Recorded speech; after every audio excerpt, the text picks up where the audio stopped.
وَلْتَكُنْ مِنْكُمْ أُمَّةٌ يَدْعُونَ إِلَى الْخَيْرِ وَيَأْمُرُونَ بِالْمَعْرُوفِ وَيَنْهَوْنَ عَنِ الْمُنْكَرِ وَأُولَئِكَ هُمُ الْمُفْلِحُونَ. Assalamualaikum warahmatullahi wabarakatuh. Alhamdulillah, wassalatu wassalamu ala rasulillah wa ba'd. Saudara sekalian Allah subhanahu wa ta'ala, ada satu hadis yang dahsyat dari Rasulullah sallallahu alaihi wasallam yang memberikan kepada kita makna-makna yang dahsyat tentang bagaimana kita mengatur perilaku kita dalam kehidupan ini. An Abi Hurairah radhiyallahu anhu anin Nabi sallallahu alaihi wasallam qala: "Ma naqasat sadaqatun min mal wa ma zadallahu 'abdan bi'afwin illa 'izza wa ma tawadha'a ahadun lillahi illa rafa'ahu Allah." Rawahu Muslim. Nabi bersabda, tidak akan pernah berkurang harta karena sedekah, dan tidaklah seorang hamba itu memaafkan kecuali Allah memberikan kepadanya kemuliaan, dan tidaklah seseorang itu rendah hati kepada sesamanya kecuali Allah mengangkat derajatnya. Ini adalah panduan yang luar biasa dalam kehidupan kita yang harus senantiasa kita ingat. Yang pertama, bahwa yang namanya harta tidak akan pernah berkurang disebabkan karena sedekah. Sedekah itu justru sebaliknya, mengundang rezeki Allah yang lainnya. Karena ini garansi dari Rasulullah sallallahu alaihi wasallam. Ya.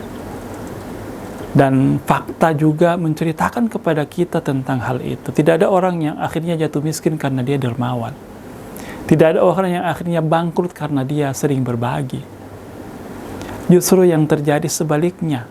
Orang yang kikir, orang yang selalu menahan-nahan hartanya, akhirnya Allah sempitkan rezekinya. Maka kita perlu meyakini makna ini, bahwa jalan kekayaan, jalan keberkahan rezeki itu ada pada kedermawanan, sehingga kita selalu termotivasi untuk mau berbagi kepada orang lain. Dan yang namanya bersedekah, yang namanya membantu orang lain itu tidak perlu menunggu kita sampai kaya baru kita mau bersedekah. Tapi bersedekahlah supaya kita menjadi kaya. Dan Allah Subhanahu wa ta'ala sama sekali tidak menilai nominal yang kita berikan, ya, yang kita infakkan, yang kita sedekahkan. Ya. Boleh jadi ada nominal yang sama tapi dikeluarkan oleh orang yang berbeda, tapi hitungan Allah berbeda juga. Kalau umpamanya orang itu berderma 100.000, uangnya 1 juta, yang lain berderma 100.000, uangnya 10 juta atau 100 juta, tentu berbeda.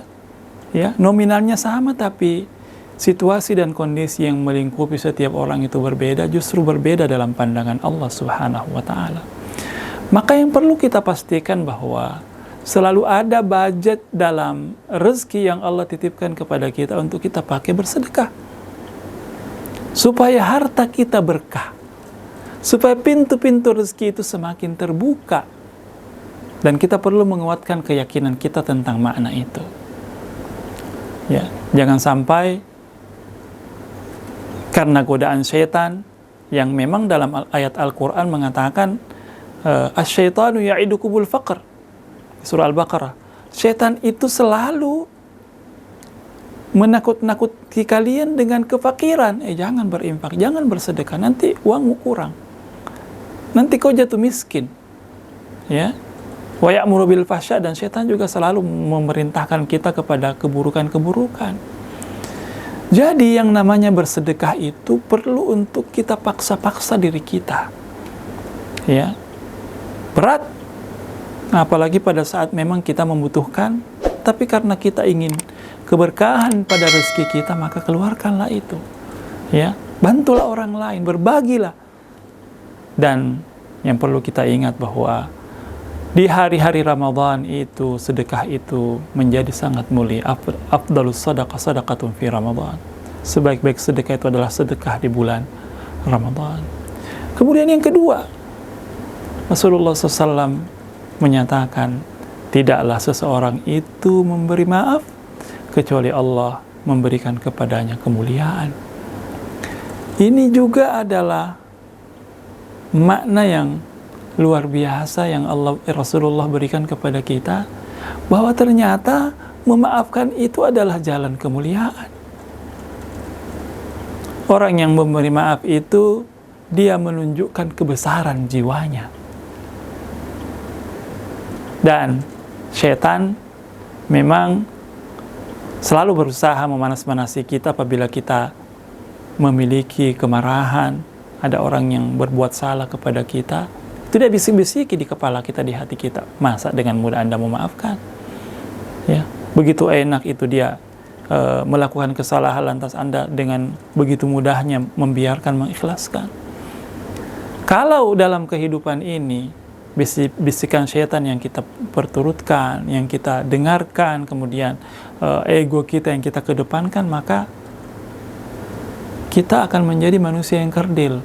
Karena orang yang memelihara dendam, orang yang memelihara kebencian, menyimpan ketidakenakan kepada orang lain, itu sebenarnya dia menyiksa dirinya sendiri, membuat dunianya menjadi sempit.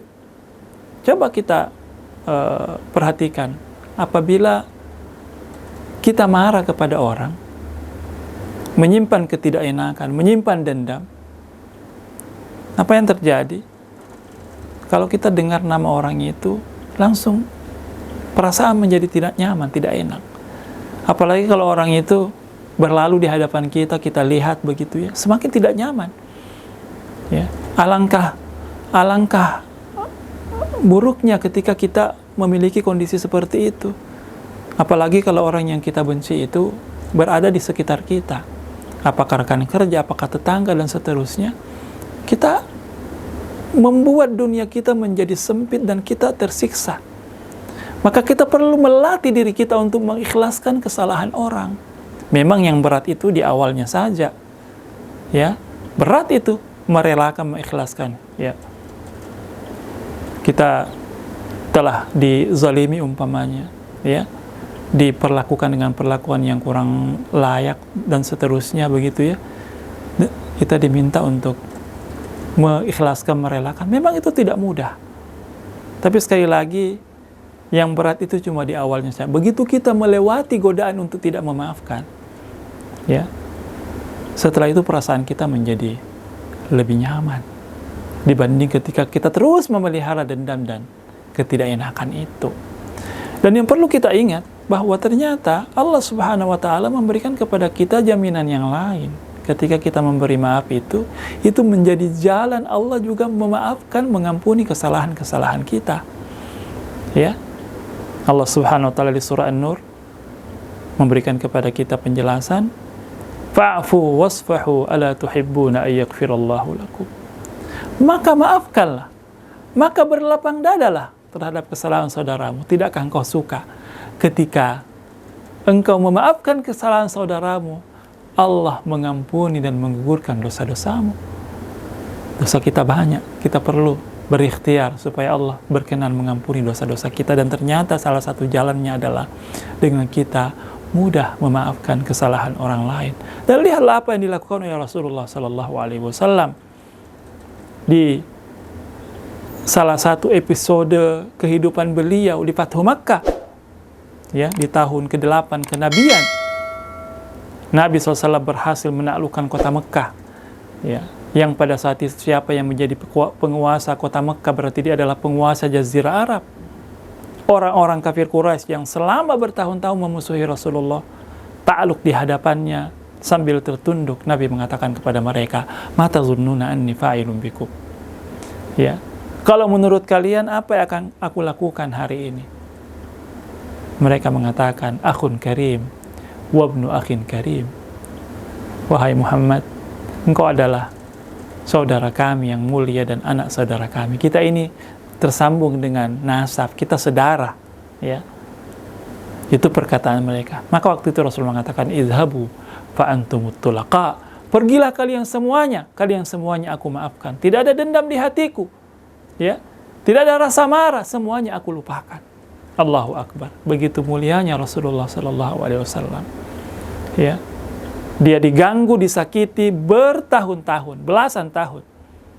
Tapi tidak ada dendam di hatinya. Dan itu memberikan kemuliaan yang luar biasa. Orang menjadi respect, orang menjadi kagum, dan pada saat itu begitu banyak orang yang masuk Islam karena melihat kelapangan dada Rasulullah sallallahu alaihi wasallam. Terus yang ketiga, di hadis ini Rasulullah sallallahu alaihi wasallam mengatakan, tidaklah seseorang itu rendah hati ya karena Allah, kecuali Allah mengangkat derajatnya. Dalam kehidupan ini agama mengajarkan kita an-nasu sawasiyah illa bittaqwa, ya, bahwa manusia itu semuanya sama. Yang membedakan itu adalah derajat ketakwaannya, derajat imannya. Itu yang menjadi tolok ukur Allah Subhanahu wa taala mengklaster hamba-hambanya. Dan yang perlu kita ingat bahwa derajat ketakwaan itu cuma Allah yang tahu. Kita tidak bisa memastikan di mana posisi ketakwaan kita. Sehingga kalau ukuran kemuliaan itu adalah iman dan takwa menurut paradigma agama, jangan pernah kita membeda-bedakan orang, ya, siapapun itu. Pejabat bukan pejabat, ya, miskin kaya, bangsawan bukan bangsawan. Itu semuanya adalah sesuatu yang tidak dilirik oleh Tuhan. Makanya jangan sampai masuk di hati kita itu rasa kita lebih tinggi dibanding yang lain, kita lebih mulia dibanding yang lain.